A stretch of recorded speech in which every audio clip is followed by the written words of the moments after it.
Yeshua, Yeshua, Yeshua, Yeshua, Yeshua, Yeshua.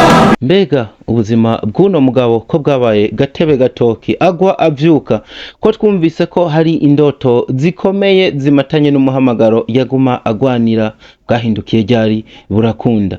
Vyagenze gute kugira Chris Ndikumana abe Chris Ndikumana uno munsi yibazwa ko byinshi n'isi nzima, agatangarirwa n'amahanga? Ni uruhe rugendo rwiwe kuva abonye izuba kugeza uno munsi? Kanguka yaje gute? Ese ni umukozi w'Imana abushitse koko canke akoresha inguvu za sekibi nk'uko vyikekwa n'abatari bake? Niwakurikira kino kiganiro, inyishu y'ibibazo mpereje ko iraza kukorohera gutahura. Ikiganiro citwa Isi ya kabiri, je nitwa Ndikuriyo Leonce, the son of God. Isi ya kabiri. Isi ya kabiri.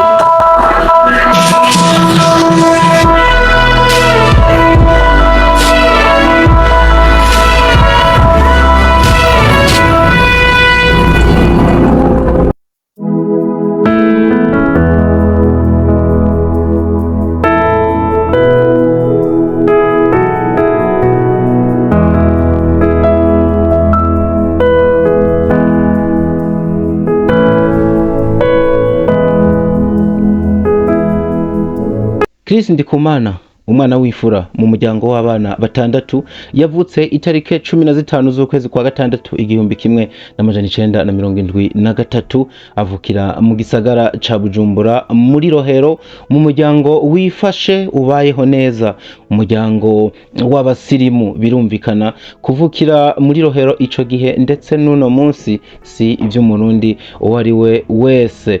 Aho niho yanize amashure y'intango ndetse ahabandaniriza n'ayisumbuye. Yakuze ari umwana yigunga, atari kubera ko yanka abantu, ahubwo kubera ko yakuze ari umwana afise isoni nyinshi, mbere umubariye nko kuja imbere y'abantu ngo avuge waba umugobereye cane. Ku myaka iri hagati ya 10 na 12 muri we yarumva ikintu kidasanzwe ariko ntagitahure. Kuri iyo myaka nyene yakunda cane umuririmbyi yarazwi ico gihe ku izina rya Michael Jackson, kubera ko yari umuntu adasanzwe, wa muntu agira ico akoze canke wa muntu societe igira ivyo yigiye ko, ivyo mu gifaransa bita homme d'influence. Ku myaka 16 na 17 uno mugabo Chris Ndikumana ntiyigera yemera yuko Imana ibaho, ariko uvuze icitwa umuriro umutima ugasimba cane, akajugumira akumva n'ubundi ikintu gisa n'ubwoba bukomeye muri we.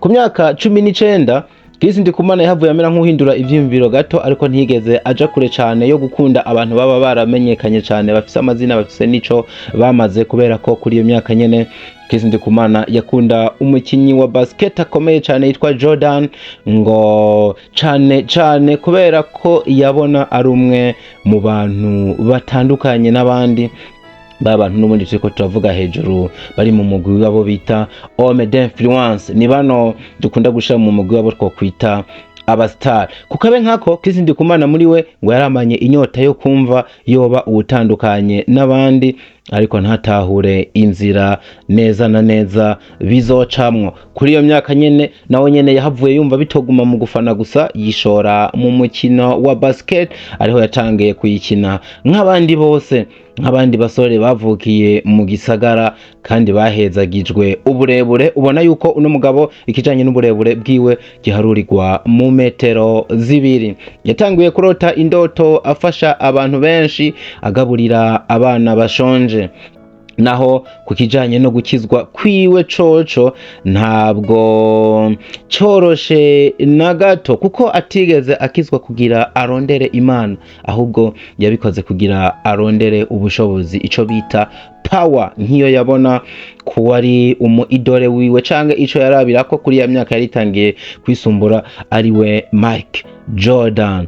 Gukizwa kwiwe ntivyamworoheye kandi bitewe naho yakuriye mu bantu bisoraneye ngo twabivuze hejuru canke abasirimu, aho bobo kubwabo bafata gukizwa nk'uburushi canke ubujuju, aho mbere bobo babona umuntu w'umukizwa nk'umuntu menga ntafise ubwenge bukwiye canke bakamwita indushi nk'uko twabivuze hejuru. Mu 1993 umunsi umwe Chris Ndikumana muvyara wiwe yaramuhamagaye amubwira yuko yomuherekeza ku rushengero, nuko Chris aramwemerera barajana. Ni kuri za nshengero zitwa ko ari z'abakizwa canke aba protesta, nuko bagezeyo basanga umukozi w'Imana canke pasteur ariko yigisha kubijanye n'ubugingo budashira. Uwo munsi Chris Ndikumana umutima wiwe biramwanka afatigwamwo ataha akijijwe. Ico gihe akaba yaramaze kugera ku myaka isa nire tangiye kurenga gato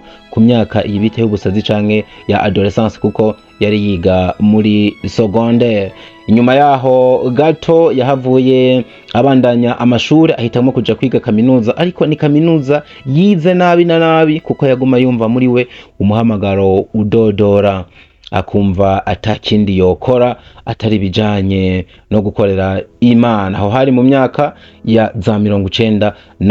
Mu 1995 wabaye umwaka mubi cane, umwaka wagwirabura kuri Chris Ndikumana, kuko ariho yabuze umuvyeyi wiwe yakunda cane, nyina wiwe yarasigaranye. Umunsi umwe ari uwo munsi nyene ijoro ribi yaraye mu masengesho, yazindukiye mu bitaro no muri morgue aho ikiziga kirambitse, agikurayo bwangu atangura gusenga ashimitse kuva isaha 1 z'igitondo kugeza saa 5, ariko bibi by'ubusa. Umuvyeyi wiwe aruhira gutaha kuko nubundi impemu zari zamuhezemwo kera.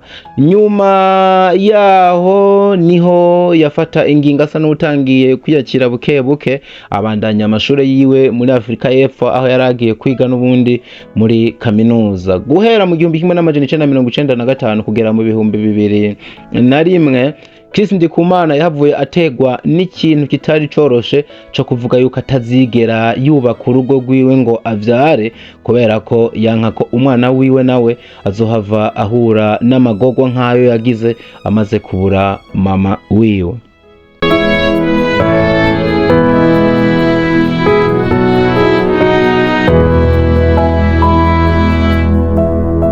Indoto yarafise yahavuye asanga ishure itazozimugezako, nuko vuba bwangu ahitamwo gutoroka ishure atangura urugendo rwo kurondera ifaranga hasi hejuru. Ico gihe ari muri Afrika y'Epfo niho yamenyana n'umuzungu, kubera ururimi rw'icongereza yarasanzwe azi, nuko amusaba ko yomuherekeza bidatevye berekereza mu cahoze ari Zaire Lubumbashi, ubu ni Kongo y'uno munsi, kurondera amabuye y'agaciro. Ico gihe yararyohewe cane kuko yarazi ko agire abe umubilioneya.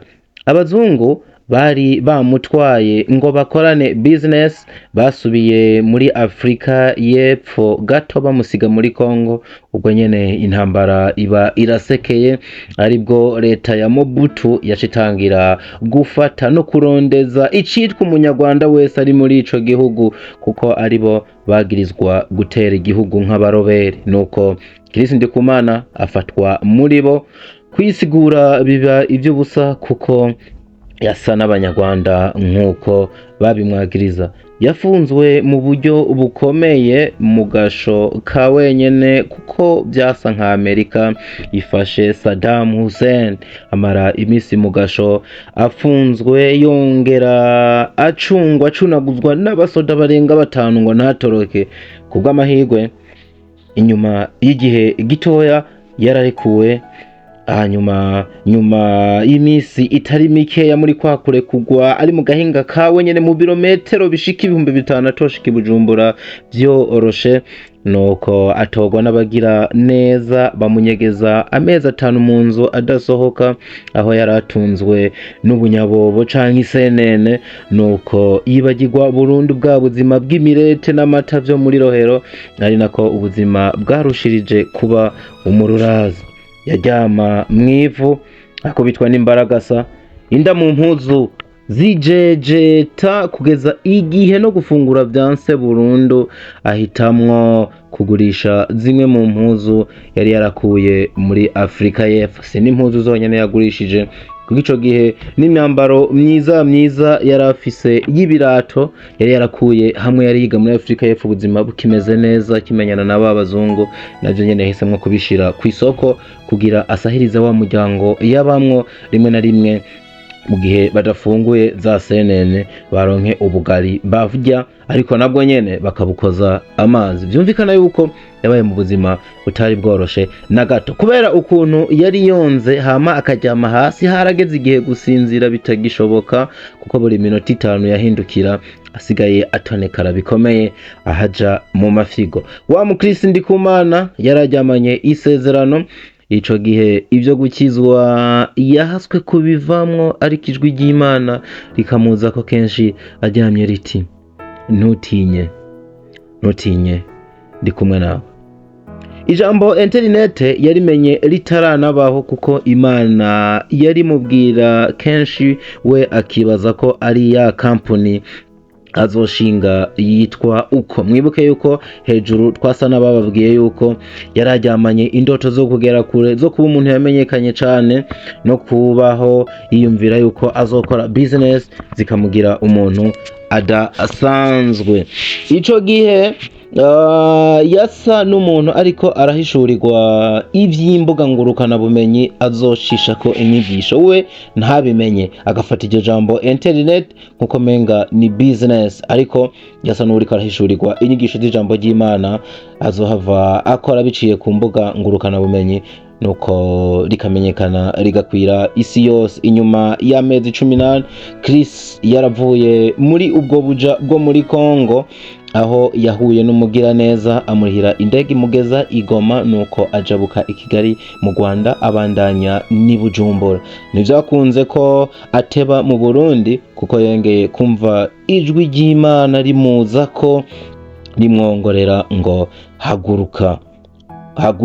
Aca asubira muri Afrika y'Epfo, ariho yahuye n'umunyafrika w'umusenegale, nuko amukorera email bwa mbere, yongera amwigisha ubuhinga bwa none ariyo informatique na communication, byose bigezweho. Mwibuke Imana yari yaramubwiye ijambo internet, nuko igihe kiragera byose asa n'ubibwirirwa hamwe. Yarari muri Kongo, yahoze ari Zaire, neza na neza i Lubumbashi. Bisigura ngo igihe ciwe cari gisa n'ikigeze ko atangura kubiba biciye kuri internet. Mu 2001 yagarutse mu Burundi na ordinateur mu ntoke, acatangura kwigisha abantu Word na Excel, bakamuriha amahera, aca atanguza ministere yo kuza araza gufasha abagowe. Ico gihe niwe yashika Bujumbura atangura kwigisha Word na Excel. Ubona ko n'abari babizi ico gihe bari imparugwa, nuko atanguza ministere nkuko twari tubivuze yo kuza araza gufasha abagowe, nkuko vyahoze ari indoto ziwe kuva kera mu buto. Haciye umwaka atanguza Cyber, igikorwa naco nyene kitigeze kimworohera na gato, kuko amafaranga yose atoye yaca ayajana mu vy'Imana. Igihe kiragera yisanga ari mu madeni umurengera. Mu 2006 yugaye ya Cyber kugira akorera Imana mu buryo bwagutse, mu buryo two kwita ngo full time. Ingingo nayo nyene itegeze imubera iyoroshe ngo imworohere gufata, kuko atabona imbere n'inyuma. Mu 2007 yahuye n'uwashaka kumufasha, nuko amufasha kuguruza ibiro akoreramwo n'ibijanye nayo vyose, yemera kubimurihira. Guhera mu kwa mbere ku 2008 ministere yakanguka, yasa nibonye izuba, isa niyitanguye, nuko Chris Ndikumana atangura kwandika amahishurirwa menshi, yamara kubw'amahirwe make abamufasha bamuvako bose, kugeza igihe abuze n'amahera yo kuriha inzu, aca yimukira mu kabiro gatoya yakorera, mwaterura imatera arazanamwo ubuzima butari bumworoheye na gato, nuko atangira kugakoreramwo, ariko asa n'uwongeye kubihigwa n'ubuzima, atabona imbere n'inyuma uko bizohava bigenda. Mbega ubuzima bw'uno mugabo ko bwabaye gatebe gatoki agwa avyuka, ko twatanguye twumva ko hari indoto zikomeye zimatanye n'umuhamagaro yaguma yumva ugwanira muri we, bwahindukiye ryari, burakunda. Byagenze gute kugira Chris Ndikumana abe Chris tuzi uno munsi? Umugabo yibazwa ko akanatangaza benshi, aho navuga ko byinshi bitandukanye ku batuye kw'isi nzima. Ni uruhe rugendo rwiwe kuva abonye izuba kugeza uno munsi? Mbega kanguka yaje gute? Ese ni umukozi w'Imana abushitse koko, canke akoresha inguvu za sekibi nkuko vyikekwa n'abatari bake? Wakoze guhitamwo kino kiganiro nkuko nabikubwiye hejuru, citwa Isi ya Kabiri.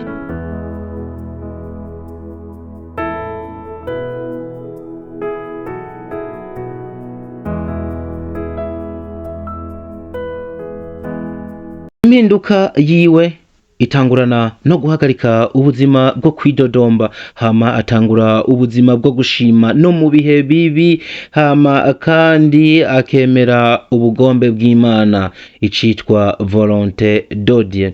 Mu 2009 umuzungu kuva muri United States of America, ni muri Amerika mwahise muhumva, yarungitswe mu Burundi nawe atazi kimuzanye, yahuye na Chris Ndikumana, yemera kumufasha, amurihira n'amadeni yose yarafise muri ico gihe imiryango y'ubuzima yasa niyugurutse kuri Chris Ndikumana, nuko yameranya kuba mu bugombe bw'Imana, ari nako yamenyana n'uwari nyina w'abana biwe uno munsi, umukobwa w'igitangaza abana n'uno mugabo wazwi n'isinzi Chris Ndikumana. Muti byagenze gute? Muri bwa butumwa yatanga abucishije kuri internet, kuvuga kuri site yari yarakoze, yabucisha ko yari imaze kumenyekana henshi hatandukanye, ari nako yagera muri Canada, ari naho uno mufasha wiwe yiga.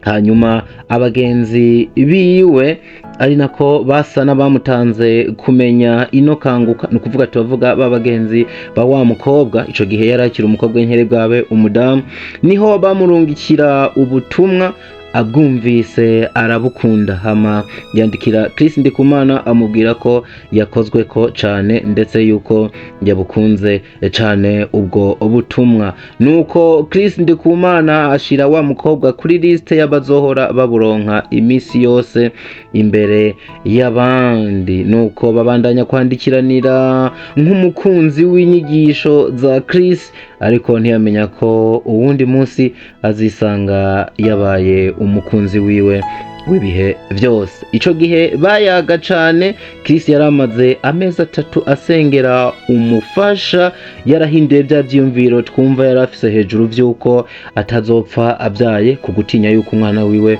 yohura n'amagorwa ntayo yari yarahuye nayo igihe yaramaze kubura umuvyeyi. Ariko ico gihe ivyiyumviro byasa n'ivyamaze guhinduka, atakigira ati sinzorongora. Ikiganiro gikomeje kuba umunoni kuri Yahoo Messenger, ari nayo bayagira ko Chris Ndikumana ijwi rimuza ko riti nguwo wamufasha wasaba. Uwundi munsi bariko barayaga, bihurirana nuko wa mukobwa nawe ari mu masengesho y'imisi 3 asengera mariage, hama yerekwa ko Chris Ndikumana ari we mugabo wiwe. Chris nawe Imana irabikonfirma, nukuvuga ijwi rimuza ko iramubwira iti nuko nyene bimeze ivy'uwo mukobwa akubwiye. Ntibyari byoroshe ivya mariage yabo, bitewe n'imiryango, aho intambara zahise zitangura gusekera, kuko Chris Ndikumana imbere n'inyuma n'inda n'indesha atari matera yarafise ico gihe, ariko umukobwa ahitamwo kwizirika kuri Chris Ndikumana, kuko yavuga ko atamaronko ashize imbere, ahubwo ashaka kwibera mu kibanza c'Imana, no kuvuga ngo iruhande y'ikirere, iruhande y'umugabo yahisemwo gukorera Imana ari we Chris Ndikumana. Turiko turababwira ubuzima bwiwe nuko yagiye abaho. Nyuma y'amezi 3 basenga, intambamyi zavuye mu nzira, bambikana impeta. Utyo muti vyagenze gute? Bino turabibabwira ducishije mu tuntu n'utundi. Bitewe nuko Chris Ndikumana yari yonze cane, ubuzima bwaramuhondaguye, yarakubiswe, inkuru zitari nziza zashikiriye wa mukobwa zimubwira ko sheri wiwe arembejwe n'umugera wa sida. Ubona yuko ico gihe wariko uratema utongora mu miryango imwe cyane yitwa yuko ari abasirimu mu gisagara ca Bujumbura. Nuko biba ngombwa ko Chris Ndikumana anyarukira kwa muganga, amaze kumva yuko bigiye gukomera, asimbira yo kugirisha ibipimo. Nuko yereka wa mukunzi wiwe yuko akomeye, ahubwo ko ariyo magara yiwe. Umudiaspora kazi mu ndege avuye muri Canada, ni kanzu ya mariage ku bitugu, yaraje i Bujumbura kugira ubukwe n'umusore atanzara apanga atante bafise habe ni matera yari bwagure, mu gihe hari hasigaye ukwezi kumwe gusa. Aho nta n'amakuru yarafise, ndetse bano babiri ntabwo bari bwabonane amaso ku maso. Yamana ya Chris Ndikumana, yamana yizigira, yamana ikorera ibitangaza, yakoze igisa n'icatangaje abajyango. Inzu iraboneka, mbere igitangaje kurusha iboneka muri quartier nziza. Ya nzu yarimwo byose bitunganye, bimeze neza. Atangira gusa n'upungukiwe intambara, kuko ngo yabwiye hejuru imiryango itarota yerekwa uno Chris. Umusore yasa nuko akomerewe n'ubuzima, mu gihe uno mukobwa yaribira mu miryango myiza yiga mu gihugu ciza, afise n'akazi keza. Imiryango ikavuga ati uno mukobwa arataye ubwenge, mengwa umukwe twari dukeneye ntabwo aruwo. Kuva ubwo Imana ikora ibitangaza, birangira mariage ibaye. Mbere mariage yiba igitangaza, yitabirwa n'abantu. Nuko ivyari nk'umugani bibikuri, Chris Ndikumana atahukana umugore babana uno munsi, adatinya no kuvuga yuko ari umwe mu bantu Imana yacishijemwo umugisha wiwe n'iterambere ageze ko ribonekera uwariwe wese. Ico gihe bakoze mariage, imiryango yarugurutse. Nyuma y'umwaka Chris Ndikumana yaraguze imodoka, nubwo yasa n'idashemeye, ariko yaramufashije ibitari bike, kuko ico gihe umurimo w'Imana waciye utangira kugira uwundi murindi, biciye muri Kanguka. Sukuwukora yiva inyuma. Kanguka yavutse neza na neza, ifata n'izina mu 2015, aho ibiganiro yakora bitangura guhanahanwa mu magurupe ya WhatsApp yari yarakozwe na Chris ubwiwe, ari nako no mu yandi magurupe bayihanahana. Ico gihe ntibeshe nawe ubwawe ishobora kuba yaraguciye mu maso, ukayumviriza, ukumva ijwi ry'igitangaza ry'uno mugabo ritekeye guhanura kw'impanuro nyinshi no kwigisha benshi gushika kuri Kristo. Kanguka yahavuye ikundwa neza na neza bikomeye mu 2015, bitewe n'ibihe bitoroshe igihugu cariko kiracamwo. Nuko irakundwa cyane birushirize, bitewe nuko yari ifise amajambare mensha n'ikanguro itekeye. Nyuma yaho niho yahise aronka inguvu zo gusengera abantu biciye mwiyerekwa, n'ubundi Imana yari yaramuhaye rivuga ngo si wewe ukiza, ni jewe Imana nkiza. Kanguka ibibaye Kanguka gusengera abantu no gukora ibitangaza biba bitangiye utyo. Chris Ndikumana abaye Chris Ndikumana nkuko mumuzi uno munsi.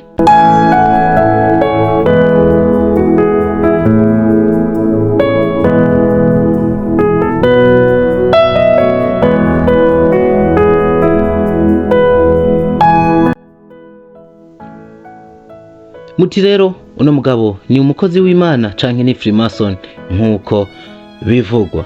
Apostle Mbaye hagati Chris Ndikumana hari impwemu ziboneka ku bandi bakozi b'Imana benshi, ariko we zitamugaragara ko. Iya mbere impwemu y'ubwibone, mu gihe abandi baba bitwararitse ivyubahiro bakishira hejuru. Uno Kristo Ndikumana we ngo niwe karorero k'umuntu aciye bugufi kugeza igihe ahubwo ibyo guca bugufi unabimubujije mwobipfa. Impwemu ya kabiri ni impwemu yo gukunda amafaranga. Ino izingamitse benshi, itangiye gusambura amasengero atari make, ayandi agashingwa. Ariko Kristo Ndikumana we nuno munsi aracabazwa impamvu akoresha ibikorane by'abantu birimo ibihumbi 500 agasubira n'ibindi, ariko bigahera adatoza amashikanwa, yewe habe nibigira 10, mu gihe abikoze umunsi umwe gusa yorara aguze indege yiwe. Nawe wibaze kino kintu. Naho kubijanye n'ivyo gushinga amasengero nowe ngo ntavyerekwa na gato, kuko n'ishengero asengeramwo yiyicarira mu bandi ba Kristo, mbere akiyicarira inyuma, rimwe na rimwe ukaba wo mwibesha kukanamutsitarako, ukaza kumumenya ari uko ubwiwe n'abantu ico ari nuwo ari. Iki gatatu ni impwemu y'ubusambanyi. Hari ahantu urigera wumva Kristo Ndikumana avugwa mu madosiye y'abagore canke inkumi, none nuko zitamugerageza ku bwinshi, muti zirabikora zikadondora kwibuye. Impwemu igira kane ni impwemu yo kwihigamwo imbaraga z'umwijima. Abandi benshi cane mu bitwa abakozi b'Imana uno munsi baba bariko basengera abantu mu mazina yabo, bagakora ibitangaza bitwaje inguvu zabo. Ariko Kristo Ndikumana ni umugabo asenga cane, aba imbere y'Imana umwanya munini, noneho ibitangaza akora akabikora yatura ko abikora ku bw'izina rya Yesu Kristo, ati sije nkiza, ni Yesu abikora. Mpwemu yera ati nuko rero nimwabona ivyo vyose kuri kiremwa muntu, muzomenye ko bene uwo ari umuntu w'Imana. Namba wabanye natwe kuva ku ntango, wumvise ukwizera kwa Kristo Ndikumana, wumvise uburyo yabanye n'Imana, ivyo akora byose akabikora mu izina rya Yesu Kristo, nawe ni wiyishure. Ufise ayandi makenga y'iki? Yaba watahura ubushobozi bw'ijambo, ukamenya kwizera ico kurema, ugatahura cane kwemerera ishaka ry'Imana, ntubo gikekeranya namba, uba ushika ahantu ugashimira Imana kuri uno muntu wayo yashiriyeho amahanga menshi ngo arokoke. Imana ibazigame, namwe mumurikigwe, muzororanigwe, muronke impera nziza y'ubuzima bw'inyuma ya buno ubuzima. Mwakoze kubana natwe. Hasta la vista. Isi ya kabiri. Isi ya kabiri.